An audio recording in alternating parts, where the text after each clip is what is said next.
Emang luar biasa kalau orang yang suka berjamaah subuh. Belum sebelumnya lagi raqatal fajr khairu minad dunya wa ma fiha. Jadi 2 rakaat sebelum kita sholat subuh, maka baginya seluruh alam jagat raya ini dengan isinya. Jadi konglomerat masih kalah dengan orang yang selalu berjamaah subuh. Maka ajaran demi ajaran diajarkan oleh baginda kita, terus kita laksanakan. Adapun beberapa yang belum kita mampu, ada amalan-amalan penopang itu. Di antaranya kalau kita belum sanggup untuk umroh dan haji, marilah kita ramaikan lagi masjid dan musola-musola kita dengan berjamaah subuh, tambah kita zikir. Paling mungkin zikir kalau nggak hari kerja, hari Minggu. Wah, hari Minggu keganggu nih, ada grup goes sekarang udah berangkat dan sebagainya. Nyari hari yang lain. Untuk apa? Sesekali kita sholat subuh, zikir sampai munculnya matahari, lalu tutup dengan 2 rakaat sholat sunnah atau sholat sunnah duha atau apa dan sebagainya. Kira-kira kita laksanakan, maka pahalanya ya sama dengan orang yang mengerjakan haji dan umroh. Hajjan taman wa umrotan tamatan, sama dengan pahala haji yang sempurna dan umroh juga yang sempurna. Insyaallah. Tapi pada malam ini kita menitik beratkan pada doa, bahwa saya perwakilan dari tuan rumah, dari Ustaz Sofyan. Beliau meminta kepada kita doa yang tulus dari kita. Barangkali ada beberapa tutur kata beliau yang sebelum-sebelumnya atau sebelum-sebelumnya lagi kurang begitu berkenan di hati kita. Maka pada malam ini kita harus menjadi nol di dalam perasaan-perasaan tersebut, dan kita lebur dengan kalimat saling memaafkan satu sama yang lainnya. Karena perintah di dalam ajaran agama pun ternyata lebih banyak anjuran untuk memberikan maaf ketimbang meminta maaf.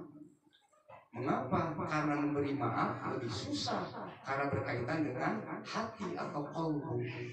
Maka karena permohonan beliau jauh-jauh hari kepada kita semua untuk meminta doa, kita doakan. Kesalahan-kesalahannya yang kurang berkenan kita maafkan. Kita doakan beliau di sana mudah-mudahan mendapatkan gelar umrohnya yang mabrur, sehingga bisa dibawa ke Puri dan mengilhami masyarakat-masyarakat Puri.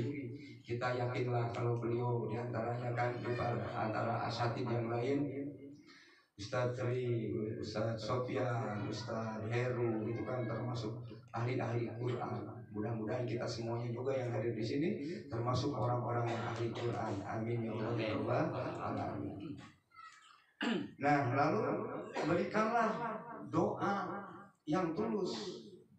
Ketika selama perjalanan umroh ini berapa hari kita mendoakan Ustadz Sofyan, orang lain nggak tahu, tapi Allah tahu dan malaikat tahu. Maka orang yang mendoakan sesama muslim dalam bentuk baik, kembali kepadanya 70.000 malaikat yang berdoa sama kepada kita. Makanya jangan pelit-pelit mendoa, berat-berat aja udah, tapi kebaikan. Jadi sudah diminta doa satu, biar beliau sehat walafiat, selamat berangkat dari sini sehat dan selamat, pulang juga sehat dan selamat. Amin ya Allah ya Rabbal alamin. Keluarga yang ditinggalkannya pasti ini adalah meniru keluarga-keluarga Aminah yang sangat aman. Jadi artinya suaminya mau melaksanakan ibadah harus didukung dan disupport oleh keluarga yang tulus ikhlas. Tidak menjadi beban untuk suaminya di dalam melaksanakan ibadah, tapi insya Allah karena ini adalah keluarga-keluarga yang Allah lindungi, keluarga-keluarga yang ahli Quran, insya Allah akan Allah muliakan. Amin ya Allah ya Rabbal alamin. Pendidikan buat anaknya sama, bahwa ada kalanya kita ingin apa-apa tinggal minta ke bapaknya untuk kurun waktu 9 hari atau 12 hari barangkali. Nanti nggak bisa ketemu dengan bapaknya, diwakili minta apapun ke mamahnya atau ke emaknya.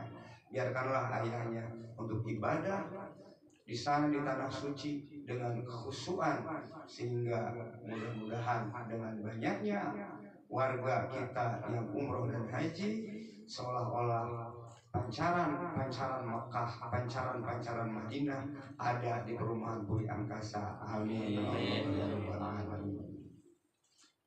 Dan di dalam umroh itu rukunnya tidak terlalu banyak, hanya 5. Satu niat untuk ikhram.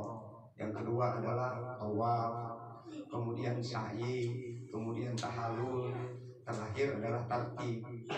Jadi hanya 5. Di antaranya ikhram. Kalau yang dari Indonesia itu sampainya di Jeddah, berarti mikotnya itu ada 2. Satu di atas Bukit Yalamlam, yang kedua di King Abdul Aziz. Cuma problem kalau dari kita, karena 9 jam, masa mau pakai ihram di kapal udah masuk angin gitu kan.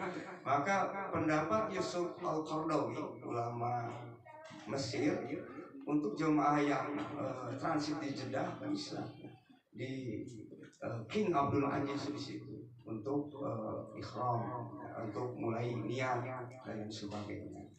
Nah, kalau yang dari Yaman itu emang harus di Bukit Yalamlam.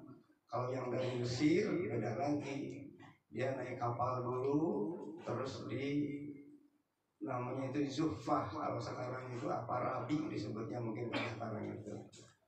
Terus kalau yang dari arah Madinah, dia itu di orang nyebutnya sekarang itu Bir Ali, padahal Birul Ali.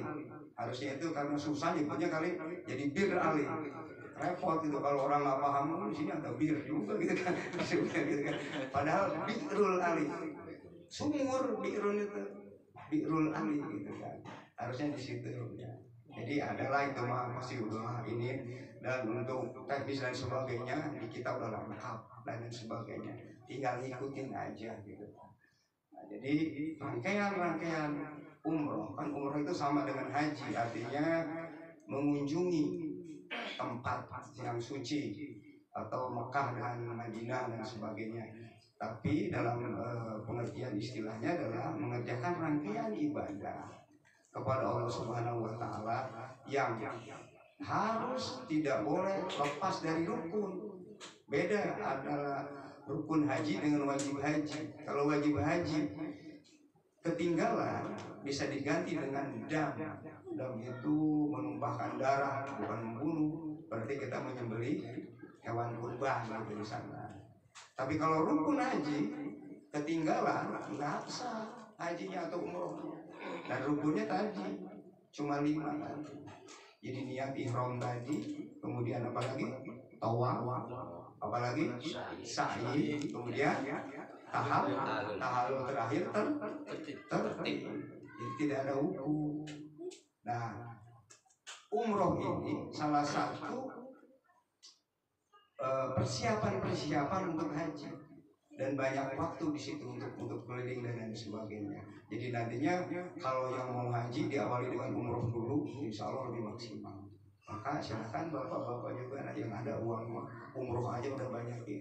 Rasulullah juga banyak yang umroh, hajinya mah 1 kali gitu, disebut dengan haji wada gitu kira-kira. Mudah-mudahan dengan perjalanan ustaz kita, saudara kita, tetangga kita terilhami untuk beribadah kepada Allah Subhanahu wa Ta'ala, dan mudah-mudahanlah yang hadir di sini mah digampangkan untuk naik haji dan umrohnya. Amin ya Allah ya Rabbal alamin. Untuk kami untuk acara tahlilnya sebenarnya saya nih karena berhubung suara agak kurang inilah gitu. Nanti saya doa aja mungkin terakhir akan diwakili oleh Ustaz Tri, sahabat saya juga, sama sahabat Ustaz Sofyan juga. Intinya itu bapak-bapak jadi keluarga kami, yaitu Ustaz Sofyan, memohon doa kepada kita semua. Yang pertama, mudah-mudahan ibadah hajinya ini digelari oleh Allah sebagai ibadah umrohnya ini adalah umroh umroh yang mabrurah. Amin ya Allah ya Rabbal alamin. Selama di perjalanan mudah-mudahan beliau disehatkan dan juga kembali ke rumah, kembali ke Puri dalam keadaan sehat walafiat. Keluarganya yang ditinggalnya mudah-mudahan mensifati sifat-sifatnya Siti Aminah yang sangat amanah, dan yang kedua juga memiliki kesabaran, ketabahan dan ketawakalan kepada Allah Subhanahu wa taala, karena sebaik-baik orang adalah orang yang bertawakal, dan Allah paling suka kepada orang-orang atau kelompok-kelompok yang hanya bertawakal kepada Allah Subhanahu wa taala. Untuk tahlil barangkali akan dipimpin Ustaz Tri, waktu dan tempat kami persilakan.